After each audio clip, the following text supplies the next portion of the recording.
Olá, bom dia. Que a graça e a paz do Senhor Jesus esteja presente aí contigo, amado irmão, amigo que gosta de ouvir a preciosa palavra de Deus. Vamos continuar nesse áudio, o que comecei no último áudio que enviei no canal Escola Dominical, onde trata sobre a tentação de Jesus. Nós vimos ali no início que Jesus foi tentado em 3 momentos distintos. Jesus estava no deserto, 40 dias de jejum, e ao findar aquele período de 40 dias, ele teve fome, e o inimigo aproveita disso para tentá-lo. No segundo momento, ele é tentado no pináculo do templo, e houve um terceiro momento em que Jesus o mandou ir embora. Eu quero concluir contigo aqui, mostrando que Jesus venceu, e o texto mostra com clareza a derrota do inimigo de Deus, consequentemente do teu inimigo. Bem, esse áudio está sendo gravado com o objetivo de que nós possamos ter o exemplo do próprio Salvador e Senhor Jesus Cristo, para que a gente possa tirar um exemplo para a nossa vida. É possível, Jesus venceu, Jesus derrotou a tentação como homem, embora fosse perfeitamente filho de Deus, mas nós, ele disse, eu venci, vocês também vão vencer. Então, queridos, desta feita, no entanto, Satanás deixa cair a máscara, como dizia no finalzinho do vídeo passado. Ele disse para Jesus, adore-me. Tal é a horrível proposta que o diabo se atreve a fazer a Jesus. Que proposta, Pedir ao próprio Filho de Deus para o adorar. Bem, nas almas comuns, em cada um de nós, a possibilidade de adquirir os bens terrenos excita ao máximo o desejo de possuí-los e de desfrutá-los. O diabo achava que faria despertar semelhante cobiça no coração de Jesus, ainda mais porque o Messias, e Satanás não ignorava isso, quer dizer, ele sabia que Jesus era o Messias, estava predestinado a exercer um governo universal. Quer dizer, veja bem, Jesus estava predestinado a, sendo o Messias, o enviado de Deus, no final da história, tornar-se o governante mundial, e o inimigo finda apresentando essa proposta para ele, Porém, ele exigia algo que ele não poderia jamais receber, que era adoração, nem ele poderia cumprir aquilo que Deus já ia cumprir na vida do mestre. Então a proposta do inimigo era clara e grosseira, e ele teve de ouvir dos lábios do Salvador a seguinte ordem pronunciada com poder e autoridade. Jesus disse para ele, vai-te, Satanás. Nós vemos isso em Mateus 4, versículo de número 10. Jesus, porém, não parou por aí. Completou sua ordem com uma nova citação dos livros sagrados. Mateus capítulo 4, verso 10, na parte B do versículo, o Senhor Jesus citou, ao Senhor teu Deus adorarás e só a Ele servirás. Esse texto pertence igualmente ao livro de Deuteronômio, capítulo 6, versículo 13, e expressa a lei fundamental da verdadeira conduta do cristão, do crente. Adorar a Deus e servi-lo são duas coisas que andam juntas quando nós servimos a Deus. Adorar e servir ao Senhor. O inimigo quer muito, deseja muito que isso fosse feito, na verdade, para com ele, mas ele não pode receber isso, pertence somente a Deus. Eis o primeiro e maior de todos os mandamentos, que condiciona todos os demais. Amar a Deus sobre todas as coisas e servi-lo, Ao citar essa referência bíblica, Jesus estava jurando fidelidade ao seu Pai Celestial, o único Deus vivo e digno de ser adorado. Não há argumento melhor para impor silêncio ao seu adversário. E assim, o diabo, vencido em todas as suas intenções, viu-se constrangido a fugir vergonhosamente. A tentação havia acabado, conforme escreveu Lucas em termos expressivos, Lucas 4, versículo 13. Com efeito, como observam os moralistas, né, há 3 propostas utilizadas por Satanás para induzir, né, com o espírito infernal, né, Jesus ao mal, né, estava tentando induzir Jesus ao mal, e são como um germe de todas as outras. Ou seja, quais são as propostas utilizadas pelo inimigo? Quais são as 3 propostas? A concupiscência da carne, a concupiscência dos olhos e a soberba da vida. Nós encontramos isso em 1 João, capítulo 2, verso 16. Depois, Lucas, ao mencionar a retirada do tentador, acrescenta que o distanciamento deste só durou algum tempo. O diabo foi, mas não foi para sempre, né? É aí onde a gente tem que tomar cuidado. O inimigo se repreende o mal, mas não pensa que ele foi embora e tchau, tchau, agora é só rede armada, suco de laranja, ventilador ligado, ar-condicionado. Não.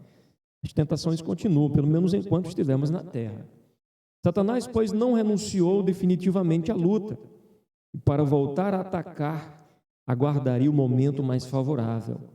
Contudo, ao que parece, o diabo não volta a contender pessoalmente com o Salvador, mas ele tenta o Senhor, Jesus, indiretamente, por meio de seus emissários. Por exemplo, os escribas, os fariseus, os saduceus, as turbas, né, com o falso ideal messiânico e o próprio traidor, Judas Iscariotes. Então, até o apóstolo Pedro um dia, né, veja que até o apóstolo Pedro tentou o seu mestre a desistir, quando Jesus o manda voltar para trás. Porém, a tentação mais assintosa se daria nos posteriores dias da vida de Jesus, quando o príncipe deste mundo se aproximaria novamente, né, nos momentos do Getsêmani e do Calvário. O que ele queria lá, hein? Novamente fazer Jesus desistir. Desistir do quê? Desistir da nossa salvação. Em suma, Satanás tentou Jesus no deserto com a satisfação, né, dos sentidos e da glória. Depois, o tentaria com o medo e os tormentos da morte no Getsêmani. Mas, novamente, Satanás foi derrotado diante do nosso Salvador e Senhor Jesus Cristo. E tudo isso, Jesus fez por amor a você. Tudo isso Ele fez por amor à tua vida, tudo isso Ele fez por amor à tua alma. Ao ser tentado pelo diabo pela primeira vez, o Salvador expressou sua inteira confiança em Deus, que com sua palavra pôde proporcionar ao seu filho amado o alimento necessário para sustentar-lhe a vida. O final deste episódio demonstra que Jesus não havia esperado em vão por aquele poderoso auxílio, pois assim que Satanás desapareceu, o que diz Mateus 4:11? Eis que chegaram os anjos e o serviram. Sem nenhuma dificuldade, podemos entender que esses solícitos serviços trouxeram a Jesus milagrosamente o alimento de que tanto ele necessitava. Enfim, tudo o que havia necessidade. Tais foram as principais circunstâncias da tentação de nosso Senhor e Salvador Jesus Cristo. Esta cena misteriosa foi, segundo, gostavam de repetir nossos antigos doutores da Bíblia, a contrapartida daquela outra que, 4.000 anos antes, ocorreu debaixo das árvores do paraíso terrestre. E a vitória daquele que justamente tem sido chamado de o segundo Adão, o cabeça da humanidade resgatada, compensa a vergonha e fácil derrota do primeiro Adão. Enquanto o primeiro Adão tombou, caiu, cedeu, Jesus venceu gloriosamente. Que bênção, que maravilha! Devemos, porém, perceber que se quisermos tirar desse episódio seu verdadeiro caráter, sem diminuir seu significado, que a prova suportada por Jesus no deserto não consistiu, somente em uma tríplice tentação de gula, vanglória e ambição.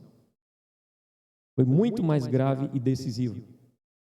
Todos os comentaristas dos evangelhos estão de acordo em reconhecer isto.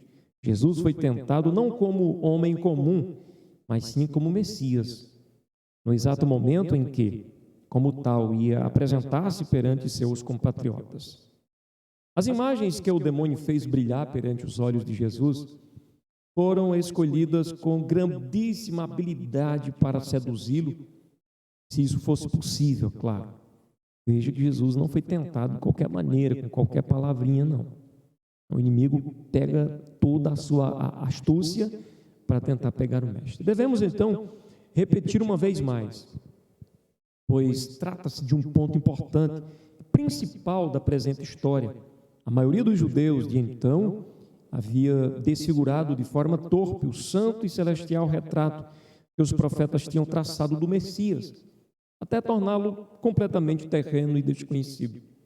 O libertador que os judeus esperavam, na concepção deles, deveria aparecer de modo teatral, realizando estrondosos milagres, a fim de louvar sua vaidade pessoal ou a de seu povo, e manifestar-se como rei poderoso, cujo império universal não seria suficiente para satisfazer sua ambição. Eu costumo dizer que se Jesus fosse o tipo de rei bélico que veio para destruir os homens com espada, Israel continuaria, todos continuariam, e nós continuaríamos mergulhados, derrotados, mergulhados no império de trevas e, consequentemente, derrotados da mesma forma. Não mudaria nada, porque se Jesus fosse um rei, por exemplo, do tipo Salomão, que glorificou aí o Israel, enchendo de tesouros, enfim, o que ganharíamos com isso?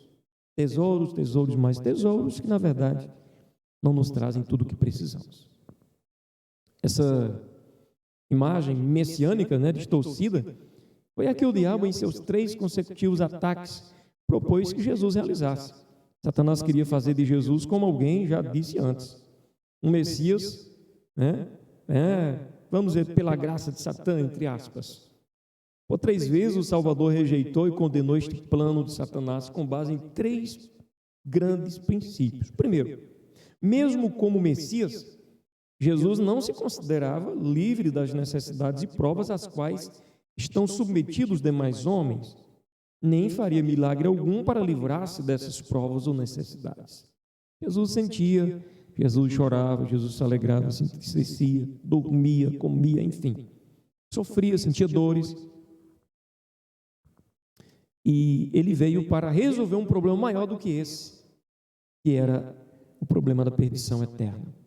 Segundo, para convencer os judeus de seus direitos messiânicos, Jesus não lançaria mão de prodígios inúteis, nem faria sinais deslumbradores que não tinham um objetivo moral. Quer dizer, ele poderia fazer um milagre, uma maravilha, pular do pináculo do templo e colocar os pés no chão mansamente, como uma pluma de algodão, mas isso não transformaria a vida moral do povo que o via, que o observava.